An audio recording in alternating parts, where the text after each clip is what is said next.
You're listening to the Big Cast, your source for the latest in financial technology.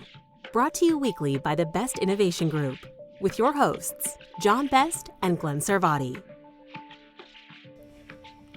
Welcome to another edition of the Big Cast. My name is Glen Sarvati on behalf of the Best Innovation Group, where we like to do cool things with financial technology. And we saw a lot of that cool financial technology this week to the tune of 66 demos over 2 days. We were out at Finovate in New York City, making our annual trip out east right around this time of year, always right after the U.S. Open ends. And we tracked down the companies that we thought were the most interesting to share interviews with you with the outcome of Finovate. We'll be talking to two of those, Wish, Alex Machanik, and CD Valet, Josh Williams from them, two of the companies that I gave my best of show votes to. And then at the end, we'll talk about the companies that did receive the best of show. And I'll tell you that little teaser, one of the two we talked to actually did win a best of show nod from the overall audience. So we'll get into that a bit again. Remind you can always find out more about the Best Innovation Group by visiting our website at big-fintech.com. If you happen to be listening to this right after it posts, the week of the 18th, we will be having one of our monthly town hall meetings. This is coming up this Wednesday, September 20th. It takes place 3 p.m. Eastern, noon Pacific. That is a live event, a lively and interactive conversation about credit union issues. I know John Best is going to be joining us this week talking a lot about the latest ransomware attacks that have affected Las Vegas, the MGM Grand and Caesars in particular. I'm sure John will have some very interesting perspectives on that. Please do make plans to join us. cutownhall.com. Drop us a note. We'll send you an invitation to the Zoom event that comes up. And if you're hearing this after September 20th, no worries. If you go to that same site, cutownhall.com, you should find a replay to that show as well. As I mentioned, Finovate, 3 days in New York City. The first 2 days were stuffed with 66 demos. For some reason, felt even more immersive than usual. I felt like it was really wall-to-wall activity this year, in a good way. In a good way. Lots of really good stuff to see. I don't think anybody would be surprised to hear, just given what the tenor's been in the marketplace these days, that artificial intelligence and ChatGPT was pretty much at the front of the pack in terms of getting lots of attention from the companies on stage and some of the people who were presenting and providing some keynote information, such as Amazon Web Services and their Azure product as well, talking about that. What was a little bit less expected to me, and maybe it shouldn't have been because it is a big hot topic in the space, but I didn't think it would translate to so many demos, is deposits, both attracting and retaining deposits. I did not expect to see quite as much of that as I did. And as it turns out, both of the interviews that we'll be sharing today are for solutions that really aim to scratch that itch around deposits. And why don't we get to the first one right off the bat? A company called Wish, spelled with a Y, W-Y-S-H. And we spoke to Alex Machanik, who's one of the founders. I'm here with Alex Machanik, the founder of Wish, one of the other companies that really caught my attention yesterday here at Finovate on day one. When we talk about deposit insurance, usually you're thinking about the FDIC and $250,000 and all that good stuff. You've got a proposition that kind of takes that in a different direction. Can you kind of just say a bit about what you're doing with insurance around the deposit account? Definitely. Well, first of all, Glenn, thank you very much for having me and letting me have an opportunity to speak on your podcast. Ultimately, our goal is to bring protection to consumers in every way we can. And the way we are tackling it today is through deposits. And the model that we've designed is to layer micro life insurance that sits on top of a traditional deposit account. So that's savings, checking, CD, and in some instances, even brokerage accounts too. And what we're hoping to give consumers and FIs is the ability to bring financial well-being together to their story. And at the end of the day, the product that is designed and offered is if the consumer were to pass away, their loved one would not only get their account balance, but a boost between 1 and 10% in the form of a no-fee life insurance. And the 1 to 10 is configurable based on whatever the relationship that your partner decides to. Correct. That is set by the financial institution, and much like an interest rate or an APY, they can adjust it as they want to adjust to the market needs. Okay. That's a really interesting model. I find that pretty, and I guess it would be the equivalent of term life insurance, right? So it is a term type of policy, but what's unique about it is that it only lives when you have the account with the institution. So if you were to close that account, you lose the policy along with it. Ultimately, our connection is to the institution, and then the benefit is passed on to the consumer. Got it. And the product, the branding is Life Benefit is the name of your product, right, within Wish, but it can be white labeled within however the institution chooses to interpret that? That's correct. We named it Life Benefit because ultimately it's a brand new insurance product that doesn't exist here in the United States. We were the first to offer it, and they didn't have a name, so we gave it the name Life Benefit. Okay. But much like any type of insurance, they can brand it as however they would like to from a protection cause. And you say in the United States, is there something like this in other countries? I'm not familiar with this. Yeah, so institutions offering types of micro life insurance to help protect unneeded situations in Canada and in Asia is common. Oh, really? I didn't realize that. That's the biggest reason it's been difficult to do certain things like this in the United States is mostly because of the way the insurance is set up in the United States. It's state regulated versus federally regulated, which makes it really hard to be innovative. Interesting. Okay. And one of the things you mentioned is one of the other things that makes this much more convenient. I think you said no opt-in and no underwriting. I guess underwriting, that makes kind of natural sense based on the way you're approaching this. Can you talk about what the onboarding process looks like? Yeah, definitely. So this is the most inclusive life insurance product in the market today, and it is, to your highlight point, Glenn, it has no opt-in, no underwriting, and the reason for that is ultimately because we've designed it to sit in the background of the bank account or the credit union's offering, and in that instance, it doesn't require us to collect any sensitive PII information. So it allows the institution to know that they can give this benefit. Our relationship is with them. We ultimately don't fully know who we are covering, but we know that we are offering this benefit to their members. And because it's micro insurance, you're not taking on some massive risk. So if you got, a heavy smoker who's 88 years old, that kind of just comes in the portfolio. Yeah, insurance is about the number of large numbers, the rule of large numbers, and our goal with this is we're seeing that, and we see that with our first partner that we launched with, we added 300,000 lives overnight. So that allows us to really spread the risk and ultimately make sure we can offer this product at a really affordable price. And again, because there's no opt-in, you did that so quickly because they said, hey, customer, guess what? We just offered you this new benefit. Boom, it's on and you're done. Yeah, it took less than 30 days. They signed it, they applied the application with us. We completed the process. We sold them a policy. We gave them a one-page PDF, and they essentially amended that to their deposit agreement, giving the ability to offer this. And I guess if you're amending something that is purely a positive, you're not actually asking for additional payment or anything like that. It's a pretty easy, amendment to the T's. We see it as a benefit and an upgrade for everybody. And I think that I've had a few conversations here where people ask, could people opt out of it? And ultimately they can. We don't really push for that, and we haven't seen anybody do that. Again, it's seen as a benefit. Yeah, it would be an interesting use case. Why?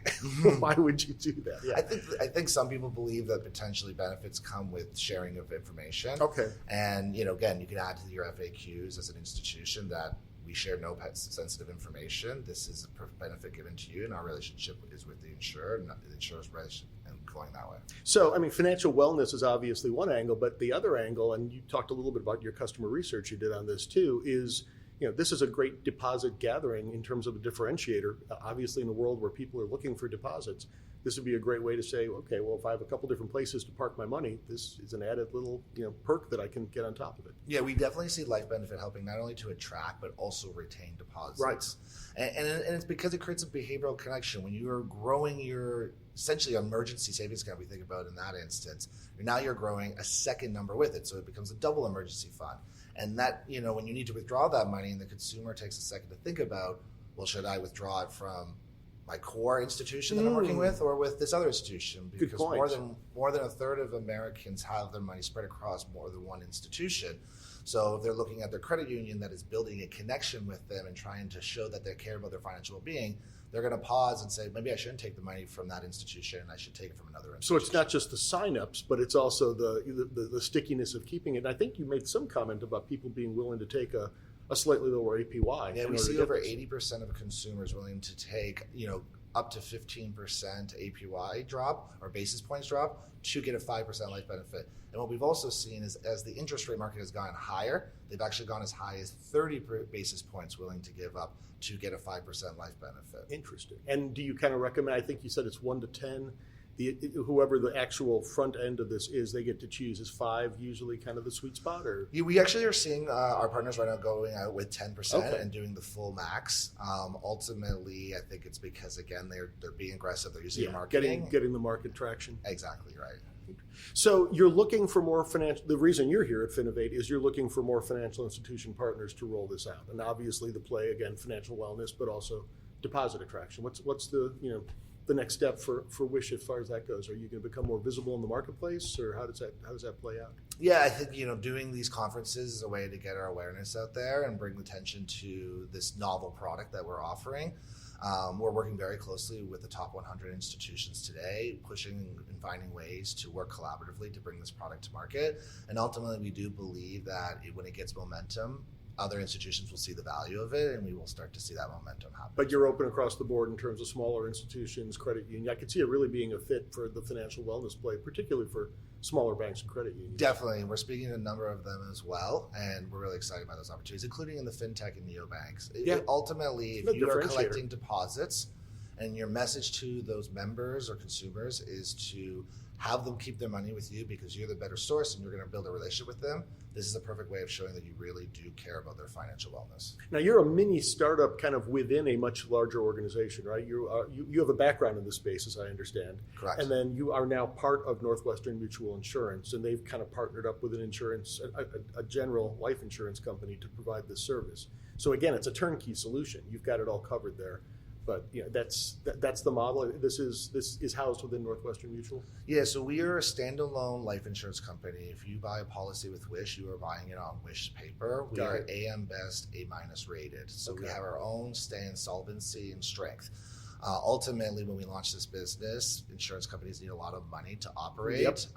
Right now, today, Northwestern Mutual is our sole investor, and operationally, structure-wise, it made sense to sit as a subsidiary underneath their organization. But we run fully independently. And the way you said that, maybe watch the space. I mean, it's someplace down the road that might not necessarily always be the case. That's correct. Yes. One last question, and I think I know you're relatively new to this side of the market, but this has been a very hot topic, not only at Finovate, but in the market more broadly. Everyone's looking for deposits right now. Have you seen a significant ramp in interest just over the course of the last few months? I mean, I guess you've really only been in market with this for about that time. So we only really started selling it at the beginning of the year. We got greenlit by the states to offer this product in about November. Okay. So there was it took us about a year to design this product and get it approved to be able to sell. So we're really excited at the fact that we hit the market selling it in January, and by June we were already in market with our first partner, and we're rolling out our second partner in September. So we're seeing really good momentum, and I definitely think that it's true around the deposits. What's interesting that we've learned at this conference is that I think a lot of institutions have done a really good job of growing their deposits, and now they're finding it really hard to keep those deposits. And so what's exciting to them in the conversation that's been happening here is less a bit help us attract deposits and more have been like, how can we use life benefit to retain those deposits? And that's been a really exciting conversation to have. That's a really good point. I mean, it's the deposit attraction is important, obviously, but you've got that other piece of it covered too. Alex, if people want to find out more, best way, and again, Wish is with a Y, WYSH.com? Correct, yes. And that actually is the best way. If you visit us at WYSH.com, wish.com, you can reach us that way. Also, you can reach me at Alex, ALEX periods, because we MATJANEC at wish.com. But probably wish.com is the best way. Appreciate it. We'll include that in the show notes as well. Alex Metjanik from Wish, thanks so much. Thanks, Glenn. Appreciate it. So I had no idea that this type of an insurance arrangement, I guess microinsurance, a term-based microinsurance policy, was common in other countries. But I think Alex makes a really great point that it's the complexity of state regulations, and a lot of the insurance protocols are built around the state level in this country, made that very complex. And kudos to them for figuring out a way to work through it. Sounds to me like a really interesting model. And talk about stickiness. If you are getting a benefit that goes away if you don't keep the balance on the spot.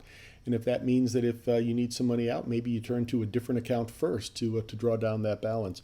Interesting stuff. I was very intrigued by Wish.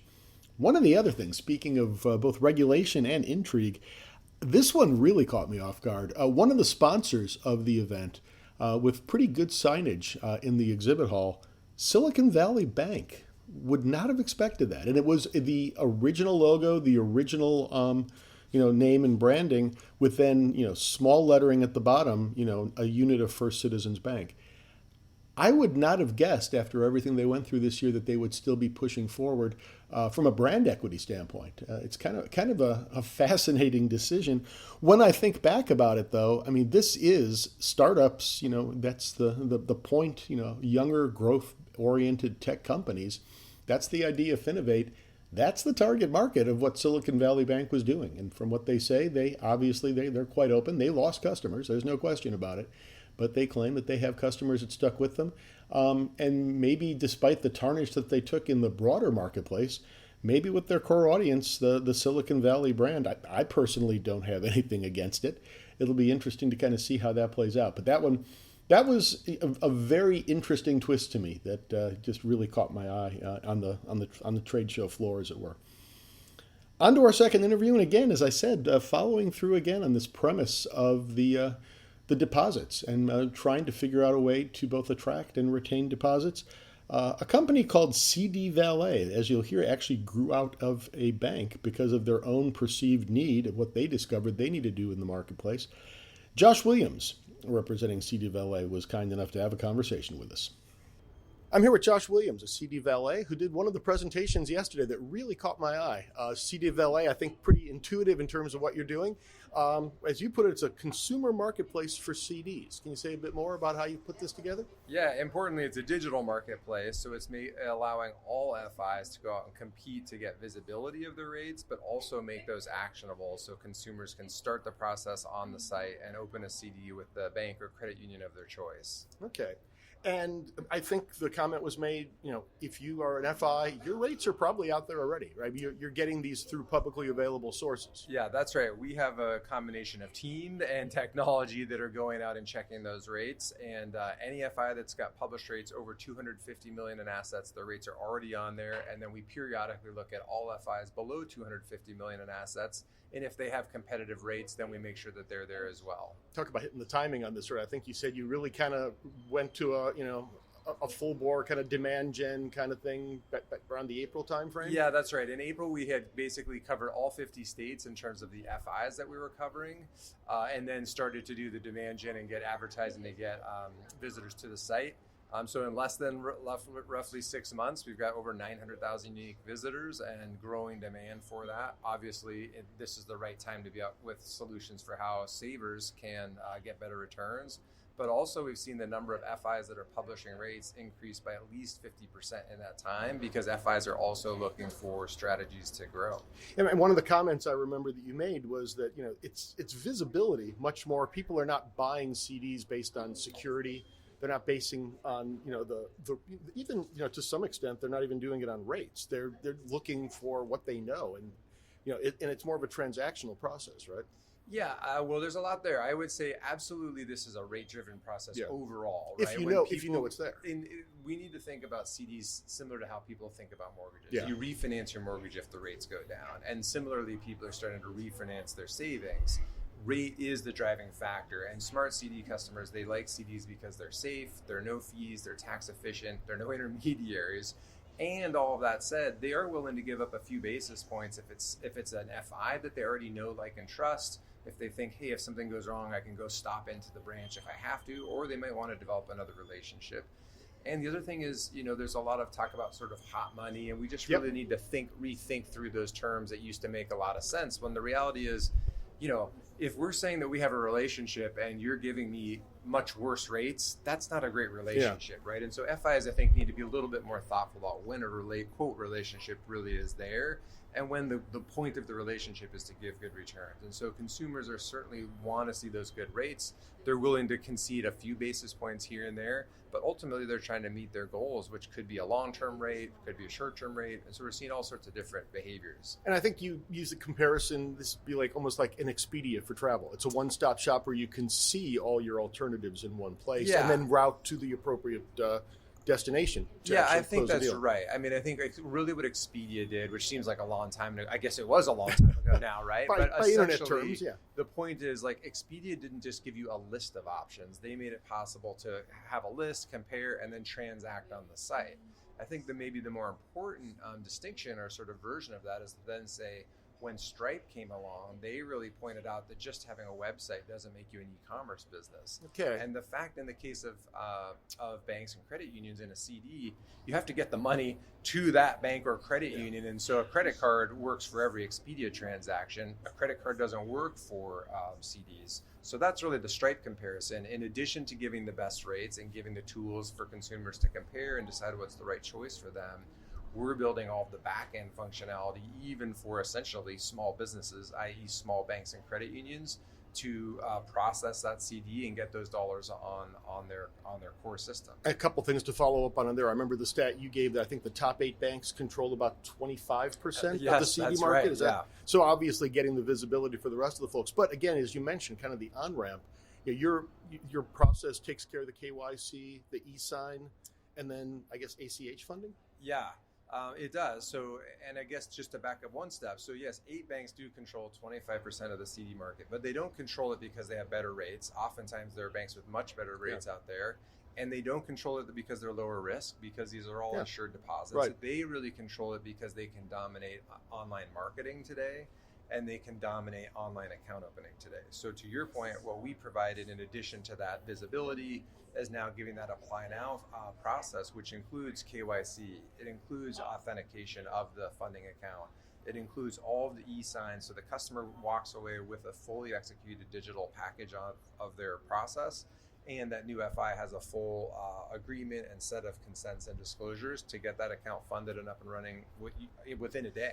Got it. And that comes down to where the revenue model, the business model is here. I mean, you're listing everyone, but you're looking for, I guess you're calling it subscribing. The institutions will then get the apply now button and then get all this back end capability, as well as some analytics and some extra visibility. Yeah, that's right. I think from a consumer standpoint, the cornerstone is these are unbiased rates. You cannot pay to have your rates on the site, and you can't pay to promote or get placement of your rates.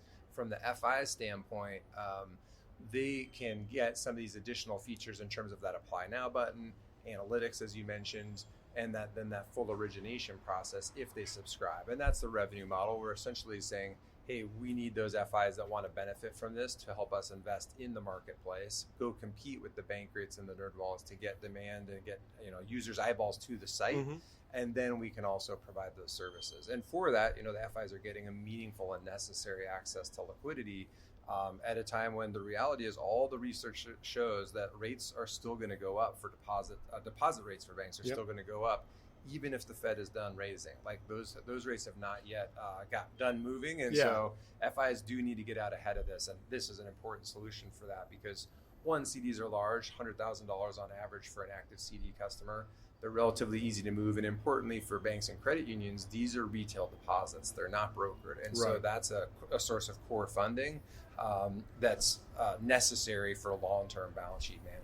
And if you're providing the analytics, presumably it's providing evidence that your solution is working. I would think kind of comes part and parcel with the deal. Yeah, absolutely. Of course, we are just in the early stages of getting FIs that are now starting to have that full apply now feature. So as that starts to get traction, we'll have much better data about rate. We can already see, as I said, over 900,000 visitors to the site. We can see what they're interested in terms of types of CDs. And by the way, the CD market has grown 50% in the last 6 months. Oh, I was not aware of that. I guess it makes sense if you're going to start having an opportunity to get actual return. Yeah, $2.1 trillion, and that's up over 50%. And to put that into perspective, the auto loan market is $1.6 trillion market. Wow. So this isn't a sexy market, but people sometimes, even all of us in banking that have known this product forever, don't realize actually how important it is to consumers and to banks. And remember, those banks that need those deposits, those are the banks of Main Street. They do the majority of small business lending, almost all ag lending, a lot of commercial real estate lending to small businesses. So this is an important issue for banking, for communities, for the economy. Now, the one thing we haven't touched on, this actually grew out of Seattle Bank. This is a unit that's of right. a bank, right? But you're actually running it kind of independently. And Yeah, essentially, I would think of it as a fintech that Seattle Bank has started. It will become its own entity. And it really came out of a market need that we discovered. We had made a large transaction and purchased a portfolio of loans from the FDIC. To do that, we stretched on all of our things to get that done, and it was a great transaction for the bank. And as we went to go out and have build the liquidity, we had really successful CD campaigns relying on traditional media, and we said, hey, it's 2018, we should do some digital marketing, and just ran into a wall. We couldn't afford to be on the pay-to-play sites as a regional bank. And so our CEO, John Blizzard, said, this is crazy. If we're having this problem, every other community bank and credit union must have some version of that. And he conceived CD Valet. It's something we had worked on and prototyped and done some things on post-COVID, and there were some opportunities there to go back to the drawing board. And then luckily we were able to hire Howie Wu, our chief of product, end of last year. He had previously been head of digital for First Republic Bank, so it ended up being good timing for him to get out before some excitement especially there. given the launch date. I mean, talk about exactly. And prior to that, he was head of digital for Boeing BECU, one of the most advanced credit unions, and on right the down the street side. from you too. Exactly. So we brought him on, and his team has really gotten the product where it was, and then got live. And the main thing is, we've always been a high rate payer. We've built our business to pay competitive rates, but again ran into this issue that even if you have good rates, great rates don't matter if no one can see them. Right. And if people can see them and they still can't convert, it doesn't matter, right? And so that's another interesting part of this. And by the way, our goal is always to make sure that over time, as the market becomes efficient, when banks need funds, they can raise rates, they can get in and out. And oftentimes we'll hear people pushing back saying, well, I don't want to pay a higher rate. Well, no one wants to pay a higher rate, right? But there's opportunity cost of not getting funding. But two, there's just a lot of time spent in terms of like trying to acquire deposits in general. And then lastly, a lot of smaller banks are basically overpaying for their deposits because they're trying to overcome lack of visibility or lack of account opening. Interesting. And so point. in the long run, we do see this all helping out with bank cost of funds.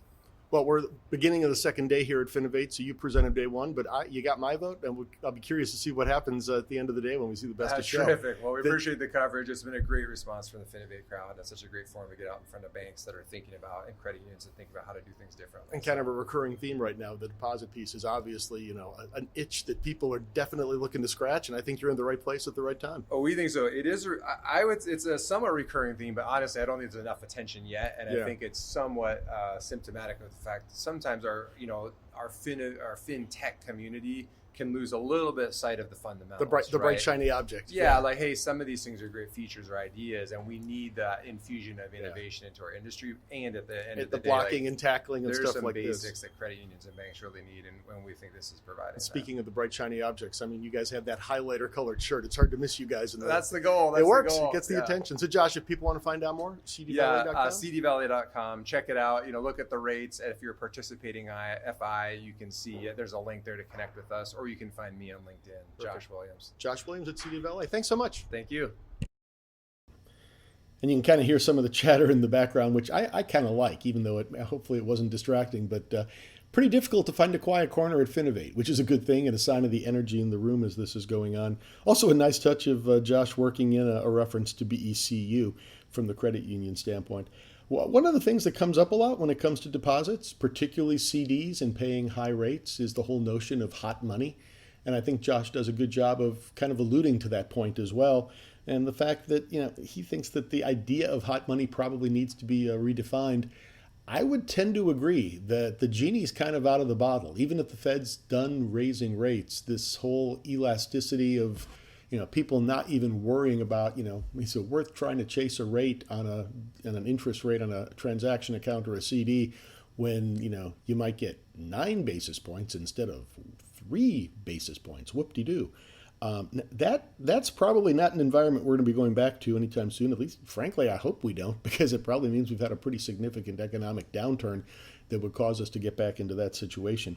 So it's an interesting solution. I like the way he approaches it, kind of talking about the Expedia type model, the fact that it's out there for free, and if financial institutions choose to avail themselves of the additional benefits of having a direct apply button and whatnot, that's where the revenue model is too. Let's look at, I want to just go back to the actual Best of Show. I want to remind everybody the way this works. Let me remind everybody what we do too when we go out to Finovate. The ground rules that I always apply are I don't schedule any interviews in advance. I wait and I see what these companies look like on stage, and the ones that really catch my attention, I reach out to and say, hey, do you want to talk? They may or may not be the ones that I voted for myself for Best of Show, but they were definitely near the top of the pack.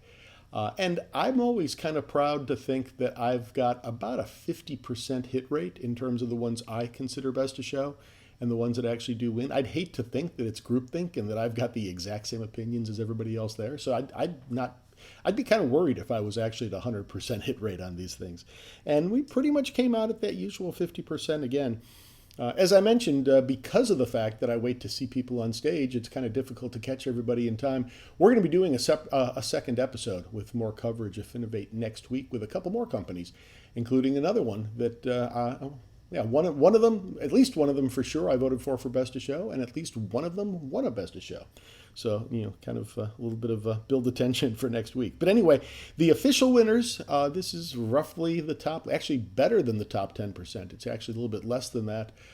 They don't necessarily have an exact number for that, but our buddy Greg Palmer explains it tends to be kind of where they see a clear delineation between the real top performers. But anyway, Wish, the company that we spoke to first, they were the first ones that came away with, I don't know, they don't announce the actual results of the numerics of the rank orderings of these overall votes. But based on my hallway conversations, pretty much everybody I talked to seemed to have Wish on their list. So I have a feeling that they were very, very high in terms of who got the most attention. Chimney is another. It is a Zillow-like solution trying to bring the Zillow power to financial institutions. That is another one that I liked quite well. I'm telling you, I guess right now. It's one that I liked quite a bit. It's one that I spoke to. We'll have that interview for you next week, and they won a Best of Show as well. Then we had a couple of companies that won Best of Show and that we've spoken to in the past. And I'll provide links to our past interviews with them because I think it's still very applicable to what they're doing today. Debbie, which was one of my favorites from last year's Finovate New York City back in September of 22 and got my vote and won a Best of Show that time as well. They were back again and they've actually shown some good traction. They've got a nice partnership going with Michigan State Federal Credit Union, MSU FCU, and that was very clear in terms of the demo that they did. That signage was there very clearly. Spoke to them again. Also, again, looked very much at the top of the list for me as far as the best companies. I decided to spread the wealth since we voted for them last time, but they made it through, and congratulations on their second consecutive Best of Show. And another one, Mahalo Banking. We spoke to them back in, I believe it was March or April. I'll provide a link. They competed in the FinTech Madness competition out at CU 2.0 as part of the NACUSO conference. They have a really neat solution in terms of neurodivergent accommodations, ADA and things like that, for everything from color blindness to epilepsy triggers to, this is not a disability, but left-handed navigation. Anything that people may actually, dyslexia also I think was a really interesting one that they showed. And it's an overlay on the digital banking that allows people to set these as they need those functions to be laid out. So we'll post a link to that one. Again, they won the Best of Show this time, and great congratulations to them. Trust and Will, a company that I think of them a little bit like LegalZoom, except they focus entirely on, as the name says, trust and will. You can't go wrong if you're that specific about your branding. I did not realize that they're far enough along that they're actually advertising on TV these days, as they pointed out. Wasn't on my list for votes, but I did like them quite a bit, and they rose to the top of the stack and got one. And I will be honest, the one that won the other Best of Show was not on my radar. A company called eSelf, and kind of bringing this back full circle, this is one of the AI-based solutions, ChatGPT, if you will, avatar-based, kind of putting a human face on AI. And the idea is that it puts a human visualization, it is an avatar, it's not an actual human, but a pretty lifelike looking one to actually deliver the information that's coming out of these types of robo-queries. Again, I'm going to be real honest. I wrote in my notes, creepy. The demo also didn't work, but that's no fault of theirs. I think it might have been because of connectivity. But I it didn't do the trick for me. Let's put it that way. It obviously did the trick for others because it won a Best of Show, and kudos to them. So as I said, those are the 6 Best of Show winners. I'll talk more about the other companies that I found to be the most interesting and worthy of Best of Show, including that interview I mentioned with Chimney and 1 or 2 others as well. We'll have that for you next week. We invite you to subscribe wherever you pick up your podcasts. Check us out every week, and check out the rest of the Best Innovation Group website as well at big-fintech.com. If you go to the media tab, you will find a long list of archives of past episodes, plenty of which still get lots of attention and I think are still worthy of a listen. And wherever you listen to this, whether it's at the website, via Spotify, Apple Music, etc., you should also see the show notes, and we'll have the links to Finovate. We'll have the links to those earlier interviews that I mentioned. And eventually, in the course of the next week or two, the 7-minute demos should be posted, the videos at the Finovate site. We'll make sure we provide the link to those as well. With that, another episode of the Big Cast in the books. My name is Glen Sarvati. You can track me down via my firm 154 Advisors. You can still find me on X at 154 Advisors, or on LinkedIn, or at the Best Innovation Group website. We always love to hear from you. You can drop a comment at the bottom of our episodes, or just more generally, just drop an email. You can find our Best Innovation Group more broadly on X at Big Fintech, our Grand Poobah John Best at JB Fintech, and both are also on LinkedIn as well, as am I. Until next week, when we'll have more from Finovate at just the very beginnings of what is a very, very busy FinTech conference season. I thank you for listening and hope to see you soon. Check back each week for the latest from the Big Cast. Or better yet, we hope you'll consider subscribing for free via Spotify, Stitcher, Apple, or wherever you get your podcasts. If you have questions or comments, we'd love to hear from you. Tweet us at Big Fintech. Email info@big-fintech.com. Or visit us at big-fintech.com and click on the Media tab, where you can post a comment or check out our archive of hundreds of past episodes. See you next week.